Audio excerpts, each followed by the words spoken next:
Hello दोस्तों, नमस्कार। And अपन लोगों ने एबीओ ब्लड ग्रुप तो डिस्कस कर लिया था, लेकिन ब्लड ग्रुप ए बी या फिर ओ के आगे पॉजिटिव नेगेटिव का भी अपन टैग लगाते हैं। वो पॉजिटिव और नेगेटिव क्या है? वो है आरएच फैक्टर की प्रेजेंस और एब्सेंस। तो अपन आज के लेक्चर में डिस्कस करेंगे आरएच सिस्टम। तो चलिए, वेलकम है आपका फिर से हमारे चैनल पर। और आरएच फैक्टर को अपन डिस्कस करेंगे इन 5 पॉइंट्स के अंदर। 5 पॉइंट्स कौन से डिस्कस करेंगे इन लेक्चर में? सबसे पहले डिस्कस करेंगे अपन यहाँ पर बायोकेमिस्ट्री इसकी, यानी कि ये जो एंटीजन है वो प्रोटीन नेचर के हैं या फिर शुगर नेचर के हैं। फिर देखेंगे इसकी जेनेटिक्स, यानी कि इसके जो जीन्स हैं वो डोमिनेंट और रिसेसिव का क्या रिलेशन है इनके अंदर। फिर देखेंगे इसके इम्यूनोलॉजिकल ट्विस्ट, यानी कि इसके किस तरीके के एंटीबॉडीज होते हैं। फिर देखेंगे इसका क्लिनिकल सिनेरियो, यानी कि जो आरएस फैक्टर होता है वो ड्यूरिंग प्रेगनेंसी डेंजर होता है, तो उसका क्लिनिकल सिनेरियो भी अपन देखेंगे। और इस क्लिनिकल सिनेरियो में जो इरिथ्रोब्लास्टोसिस हो जाता है फीटस का, न्यूबॉर्न बेबी का, उसके प्रिवेंशन भी इसी लेक्चर में अपन देखेंगे कि ऐसे कौन से इंजेक्शन लगाए जाते हैं और वो इंजेक्शन कैसे इफेक्टिव होते हैं।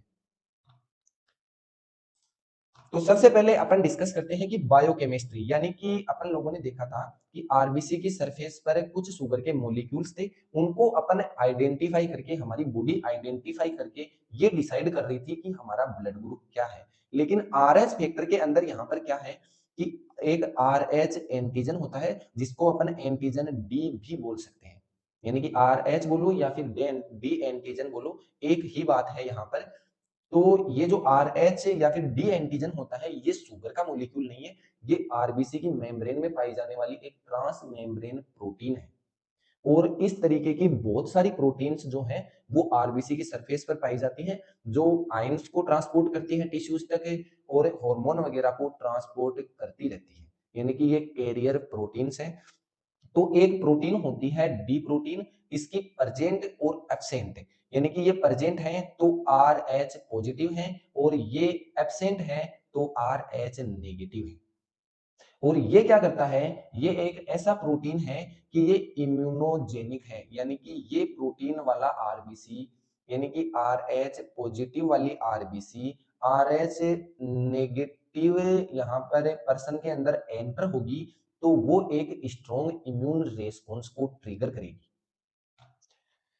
अब देखते हैं अपने इसकी जेनेटिक्स, यानी कि डोमिनेंस और रिसेसिव वाला रिलेशन। जो आर जीन अगर कैपिटल होगी तो वो फंक्शनल होगी, आर एच पॉजिटिव होगा। और आर अगर स्मॉल एलील होंगे इसके तो आर एच नेगेटिव होगा, यानी कि ये नॉन फंक्शनल होगी, आर एच नेगेटिव रहेगा यहाँ पर। तो इनका रिलेशन क्या हुआ कि कैपिटल आर डोमिनेंट है और स्मॉल आर रिसेसिव है। अगर होमोजाइगस कैपिटल आर हुआ तो आर एच पॉजिटिव होगा। अगर स्मॉल आर और कैपिटल आर हेटेरोजाइगस रहा तो कैपिटल आर यहाँ पर डोमिनेंस दिखाएगा और आर एच पॉजिटिव होगा। और स्मॉल आर अगर हुआ तो आर एच फैक्टर यहाँ पर नेगेटिव होगा। अब देखते हैं कि जो हमारा एबीओ ब्लड ग्रुप था उसके अंदर अपन ने ये देखा था कि किसी पर्सन का मान लीजिए कि ए ब्लड ग्रुप है यहाँ पर, ठीक है। तो इसके अंदर क्या हो रहा था कि बी के अगेंस्ट एंटीबॉडीज थे।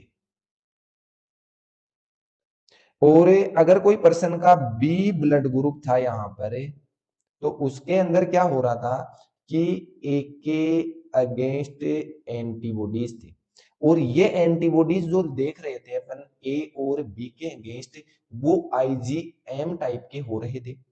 आईजीएम टाइप के होने का क्या मतलब है कि आईजीएम टाइप के जो एंटीबॉडीज होते हैं वो 5-5 के ग्रुप में पाए जाते हैं। इनके बीच में डाई सल्फाइड बॉन्ड होते हैं, इसलिए ये साइज में इतने लार्ज हो जाते हैं कि ये प्लेसेंटा को क्रॉस नहीं कर पाते हैं। यहाँ पर क्या हो सकता है कि ए ब्लड ग्रुप वाली मदर के अंदर कोई बी फीटस यहाँ पर डेवलप हो रहा है, तो बी के अगेंस्ट मदर के अंदर एंटीबॉडीज होंगे, वो प्लेसेंटा को क्रॉस करके बी ग्रुप वाले फीटस को खतरा नहीं पहुंचाएंगे, उसके लिए डेंजरस नहीं होंगे।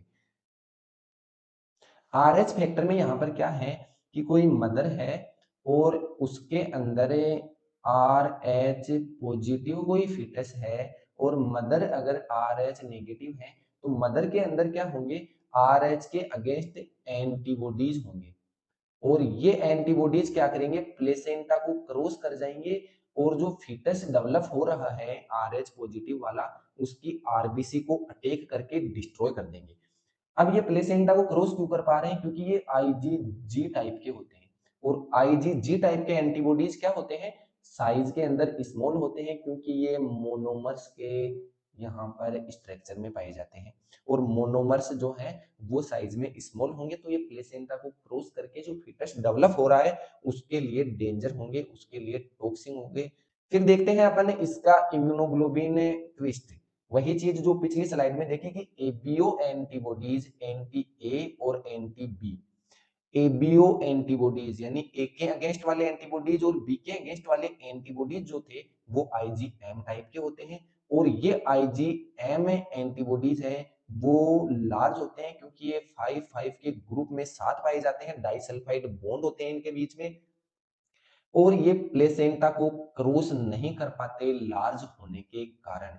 तो यहाँ पर टाइप ए मदर हार्म नहीं होती है टाइप बी फिटस के लिए, लेकिन यहाँ पर RH फैक्टर के लिए ऐसा नहीं है। जो RH के अगेंस्ट एंटीबॉडीज होते हैं, RH के जो एंटीबॉडीज होते हैं अगेंस्ट, वो क्या है, IgG टाइप के एंटीबॉडीज होते हैं और ये साइज में मोनोमर्स यानी सिंगल सिंगल पाए जाते हैं ब्लड स्ट्रीम में, प्लाज्मा में और प्लेसेंटा को आसानी से क्रॉस कर सकते हैं और प्लेसेंटा को आसानी से क्रॉस करेंगे तो क्या होगा कि RH नेगेटिव मदर होगी तो उसके अंदर RH के अगेंस्ट एंटीबॉडीज होंगे और ये एंटीबॉडीज क्या करेंगे, प्लेसेंटा को क्रॉस करके enter the fetal circulation, fetus के सर्कुलेशन में एंटर हो जाएंगे और उसकी आरबीसी पर अटैक कर देंगे।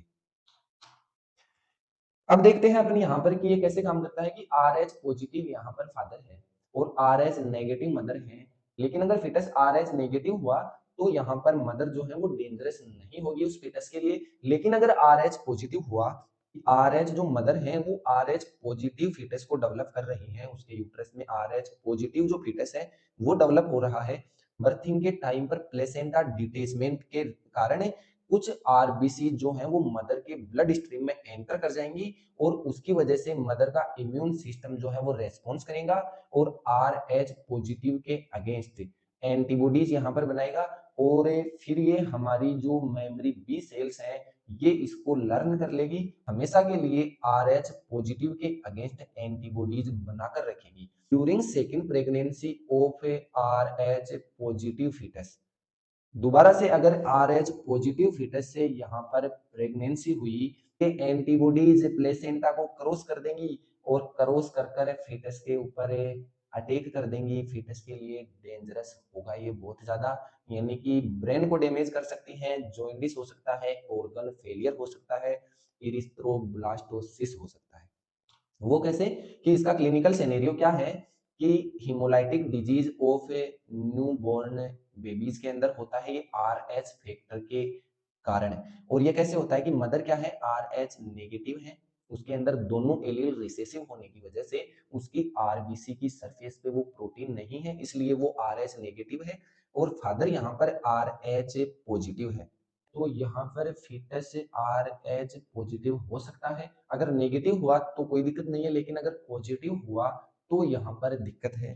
क्या दिक्कत है कि ड्यूरिंग ए फर्स्ट प्रेगनेंसी के अंदर क्या होता है कि प्लेसेंटा जो है वो मदर के ब्लड को और फीटस के ब्लड को सेपरेट रखता है, लेकिन यहाँ पर तब तक RH नेगेटिव मदर के इम्यून सिस्टम को ये पता नहीं होता है कि उसके अंदर RH पॉजिटिव जो है वो बेबी डेवलप हो रहा है। बाद में क्या होता है यहाँ पर कि ड्यूरिंग बर्थ के टाइम पर प्लेसेंटा डिटेचमेंट होता है और कुछ आरबीसीज जो है न्यूबॉर्न बेबीज की वो मिक्स हो जाती है मैटरनल ब्लड के साथ में, मदर का ब्लड है उसके अंदर फीटस की कुछ RH पॉजिटिव की जो आरबीसी है वो एंटर कर जाती है और immune system response, mother immune system seen the RH plus protein, ये RH पॉजिटिव प्रोटीन दिखेंगे, इम्यून सिस्टम रेस्पॉन्स करेगा यानी कि ये एंटीजन की तरह दिखेंगे और active B cells produce anti D antibodies,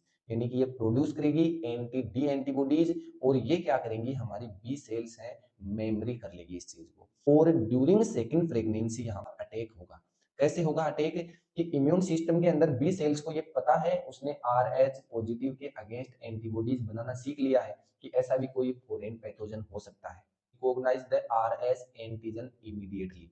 और वो जो आईजीजी एंटीबॉडीज है वो प्लेसेंटा को क्रॉस कर जाएंगे, और प्लेसेंटा को क्रॉस कर जाएंगे तो क्या होगा, डिस्ट्रैक्शन होगा, antibodies attack and destroy the fetus की आरबीसी को डिस्ट्रॉय कर देंगी, बेबी को एनीमिया हो जाएगा, और एनीमिया के साथ में जॉइंडिस हो जाएगा, येलो स्किन हो जाएगी, और ब्लड के अंदर बिलीरुबिन जो डिस्ट्रॉय हीमोग्लोबिन है, आरबीसी है डिस्ट्रॉय, वो बिलीरुबिन रिलीज करेगी, और बिलीरुबिन जो है वो परमानेंट ब्रेन डैमेज भी कर सकता है।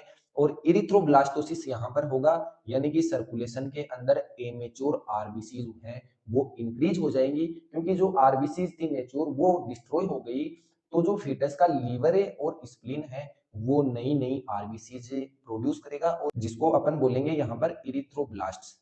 अब देखते हैं अपन कि इस चीज को अपन रोक कैसे सकते हैं। एक इंजेक्शन आता है RHOGAM, इंजेक्शन आता है RHOGAM, जिसको अपन बोलते हैं anti RH immunoglobulin. S negative mother को 28 वीक यानी 7 month of pregnancy and again with in 72 hour after giving birth.